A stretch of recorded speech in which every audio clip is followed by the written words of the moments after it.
তুমি?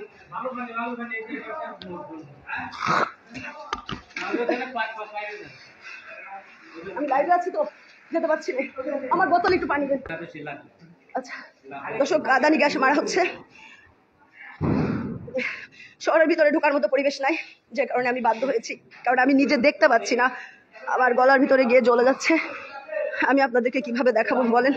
আপনারা আমার সাথে থাকেন, আমি দেখানোর চেষ্টা করবো আপনাদেরকে।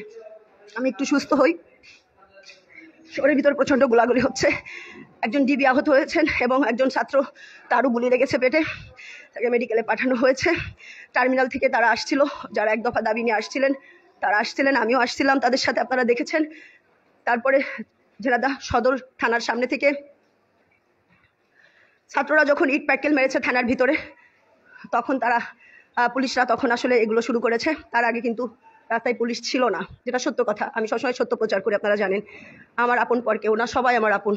অন্যায় যেটা সেটা অন্যায়, ন্যায় যেটা সেটা ন্যায়, কে বলবো আমি। তারপরেও আপনারা কিন্তু অনেক সময় আমাকে ভুল বোঝেন, কারণ আমরা সাংবাদিক, যারা প্রকৃত অর্থে সাংবাদিক, ছোট হই বড় হই, যারা একটা মানুষ, সৎ মানুষ, তারা কিন্তু মিথ্যার আশ্রয় নিতে পারে না। তারপরেও আমাকে অনেক সময় মিথ্যা বলে আমাকে ফাঁসানো হয়েছে, আমার উপর টর্চার হয়েছে, আমাকে অসম্মানিত করা হয়েছে। আমি জীবনে কোনো দিন আমার জ্ঞান অবস্থায় কখনো কোনো অন্যায় কাজের সাথে আমি জড়িত নই। আমি যেন এভাবেই মরতে পারি, সৃষ্টিকর্তার জন্য আমাকে সেই তৌফিক দেন। আমি দুঃখের সাথে আপনাদেরকে জানাচ্ছি, আমাকে মাফ করবেন, আমি ভিতরে যেতে পারছি না। আমি দোতলায় আছি, আমি নিচে যেতে পারছি না, খুবই খারাপ অবস্থা। তারপর আমি চেষ্টা করছি আপনাদেরকে দেখানোর, কারণ জ্বলে যাচ্ছে।